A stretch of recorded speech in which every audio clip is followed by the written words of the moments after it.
Good morning students. आज हम महात्मा गांधी जी और राष्ट्रीय आंदोलन का लास्ट पार्ट 4 करने वाले हैं।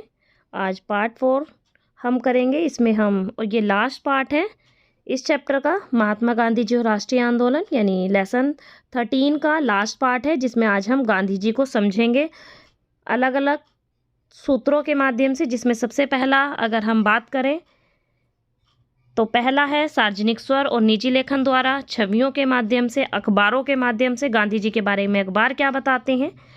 इन सभी चीज़ों के माध्यम से हम गांधी जी को समझने की कोशिश करेंगे।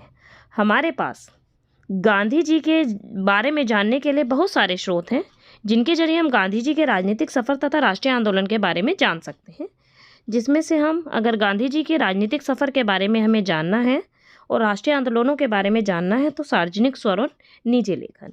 सार्वजनिक स्वर और निजी लेखन में क्या फ़र्क होता है? सार्वजनिक स्वर में और निजी लेखन में सबसे बड़ा फ़र्क ये होता है, जो निजी लेखन होता है ना, वो किसी व्यक्ति के पर्सनल, एक व्यक्तित्व के बारे में, हमें उसके खुद के निजी विचारों के बारे में हमें बताता है।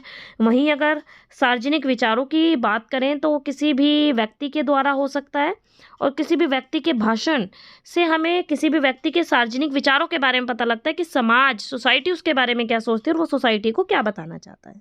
ठीक है, तो महात्मा गांधी जी के बारे में सार्वजनिक स्वर भी हैं, निजी लेखन भी हैं, जो हमें उनके बारे में बताते हैं। तो हम शुरू करते हैं 6.1 सार्वजनिक स्वर और निजी लेखन। इस दिशा में महात्मा गांधी जी और उनके सहयोगियों व प्रतिद्वंदियों द्वारा दोनों तरह के समकालीनों के लेखन और भाषण एक महत्वपूर्ण स्रोत थे। अगर हमें महात्मा गांधी जी के बारे में जानना है और समझना है तो जिसमें उनके सहयोगियों के द्वारा व उनके प्रतिद्वंदियों द्वारा और उनके समकालीन, उनके समय के जो लेखक थे, समकालीन मतलब होता है उनके समय के जो लेखक थे, समकालीन मतलब उनके समय के लेखक थे, तो हम उनसे जानकारी प्राप्त कर सकें। अगर हम महात्मा गांधी जी के बारे में हमें जानना है तो उनके सहयोगियों से, उनके प्रतिद्वंदियों से, उनके समकालीनों से, उस समकालीनों द्वारा लिखे गए लेखन से, उनके भाषणों के बहुत सारे भाषण के स्रोत हैं, उनसे भी हम महात्मा गांधी जी के बारे में जानकारी प्राप्त कर सकते हैं।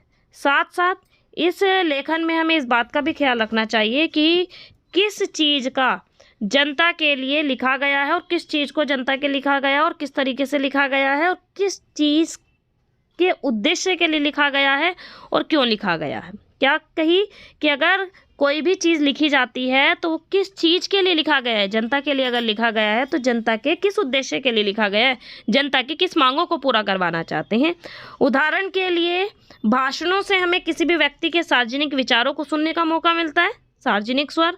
और वहीं अगर हम व्यक्तिगत पत्र की बात करेंगे तो उसके निजी विचारों की झलक मिलती है। इन पत्रों में हम लिखने वालों को अपना अलग अलग गुस्सा दिखाते हैं, पीड़ा दिखाते हैं, असंतोष दिखाते हैं, बेचैनी दिखाते हैं। जो पत्र लिखे जाते हैं सब अपने अपने विचार लिखेंगे उन पत्रों में, सब अपने अपने तरीके से उसे अभिव्यक्त करेंगे और अभिव्यक्त करने का तरीका भी अलग होगा। इसके अलावा बहुत सारी बातें और भी हैं जो हमें सार्वजनिक वक्तव्यों के बारे में व्यक्त नहीं करती, क्योंकि खुलकर कोई चीज़ें ऐसी होती हैं जो व्यक्ति खुलकर व्यक्त नहीं कर सकते, वो व्यक्ति अपने निजी पत्रों में उन चीज़ों को व्यक्त करते हैं। लेकिन हमें यह भी याद रखना चाहिए कि कई बार निजी सार्वजनिक का यह फ़र्क टूट जाता है। बहुत सारे पत्र व्यक्तियों को लिखे जाते हैं, इसलिए वे व्यक्तिगत पत्र होते हैं, लेकिन कुछ हद तक वे जनता के लिए भी लिखे होते हैं। कुछ पत्र ऐसे भी लिखे जाते हैं जो पूरे समाज के लिए, पूरी सोसाइटी के लिए एज अ नोटिस। उन पत्रों की भाषा इस एहसास से भी तय होती है कि वो किस तरीके से लिखे गए हैं। एक दिन प्रकाशित किया जाएगा कि वो लिखते समय इस बात का भी ध्यान दिया जाता है, इस बात की भी समय सीमा निश्चित की जाती है किस एहसास में लिखे गए हैं, क्योंकि कहीं ऐसा ना हो वो प्रकाशित हो जाए। किसी पत्र के प्रकाशित हो जाने की आशंका के कारण बहुधा लोग निजी पत्रों में भी अपना मत स्वतंत्रतापूर्वक व्यक्त नहीं कर पाते। कई बार निजी पत्र लिखते समय भी लोग इस बात पर भी ध्यान दे देते हैं, कई बार अपने विचारों को वो अच्छे से अभिव्यक्त नहीं कर पाते हैं। वो अपने विचारों को अभिव्यक्त इसलिए नहीं कर पाते कहीं ऐसा ना हो कि उनके विचार लोगों के सामने प्रस्तुत हो जाएं, लिखे ना जाएं। महात्मा गांधी जी हरिजन नामक अपने अखबार में उन पत्रों को प्रकाशित करते हैं। महात्मा गांधी हरिजन नामक अपने अखबार में उन पत्रों को प्रकाशित करते थे जो उन लोगों से मिलते थे, उनसे जो भी विचार मिलते थे उनको लिखा करते थे। नेहरू जी ने राष्ट्रीय आंदोलन के दौरान उन्हें लिखे गए पत्रों का एक संकलन तैयार किया और उसे a bunch of old letters पुराने। अब हम बात करते हैं छवि गणना। ठीक है, छवि का मतलब क्या होता है? किसी की प्रस्तुति देना, ठीक है। छवि का मतलब फोटो, है ना। तो जैसे आत्मकथा, हिंदी में बोलेंगे आत्मकथाएं, छवि के माध्यम से हम आत्मकथाओं का वर्णन करेंगे। आत्मकथाएं क्या होती हैं? किसी की भी तस्वीर के बारे में लिख देना।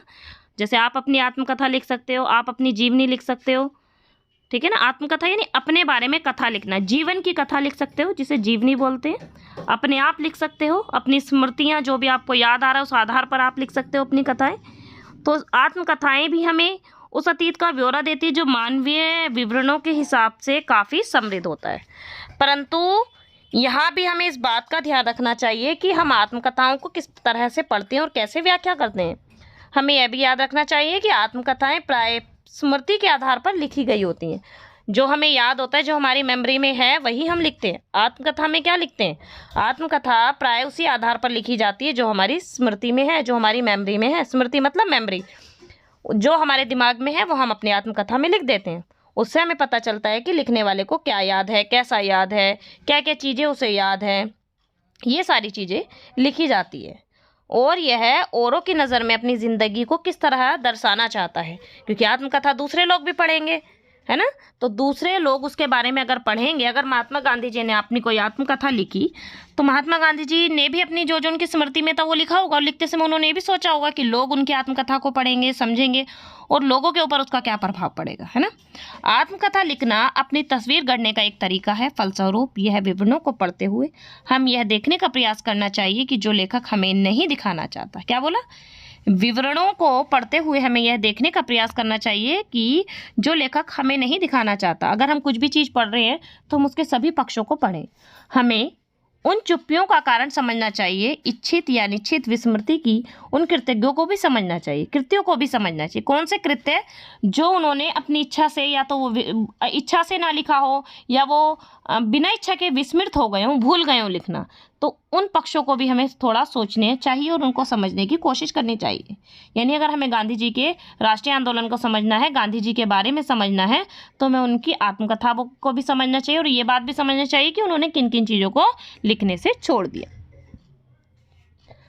आगे 6.3 पुलिस की नज़र से। पुलिस की नज़र से आगे चलते हैं।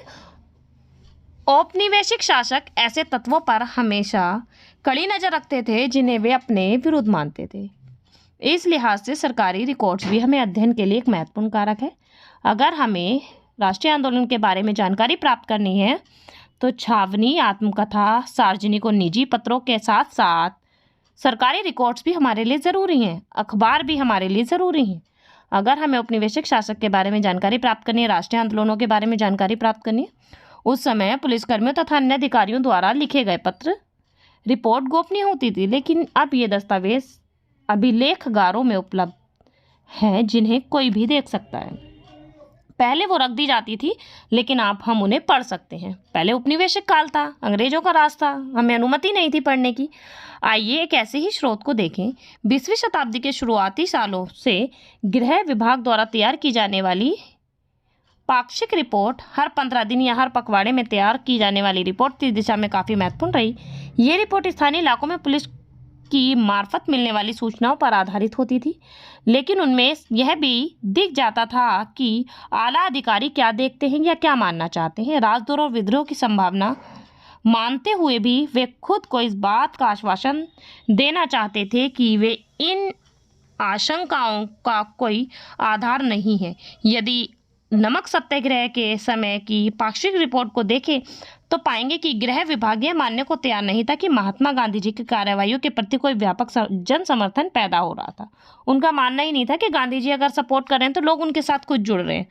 रिपोर्टों में इस यात्रा को एक नाटक, एक कर्तव्य, ब्रिटिश शासन के खिलाफ आवाज उठाने के प्रति अनिच्छुक तथा शासन के अंतर्गत सुखपूर्वक जीवन व्यतीत कर रहे लोगों को गोलबंद करने की एक हताश कोशिश के रूप में प्रस्तुत किया गया था। लेकिन ऐसा नहीं था, बल्कि महात्मा गांधी जी के साथ लोग खुद इकट्ठे हुए थे।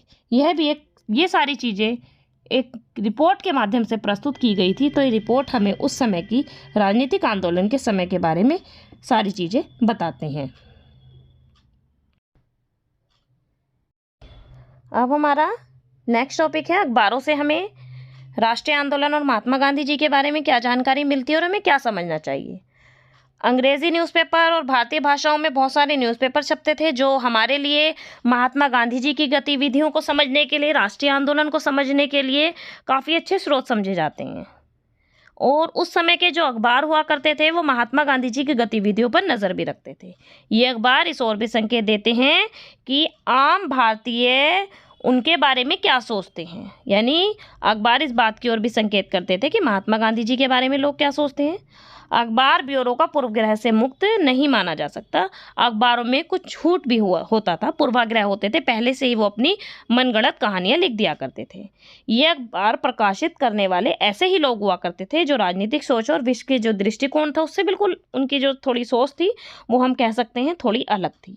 और यह भी साफ बोला गया है कि जो भारत में अखबार छपते थे, अखबार में जो भी गतिविधियां छपती थी, जो भी रिपोर्ट छपती थी, वो राष्ट्रवादी अखबार जो छपते थे वो लंदन में छपने वाले अखबारों से बिल्कुल अलग होते थे। लंदन में जो अखबार छपते थे उन अखबारों से ये वाले अखबार बिल्कुल अलग होते थे।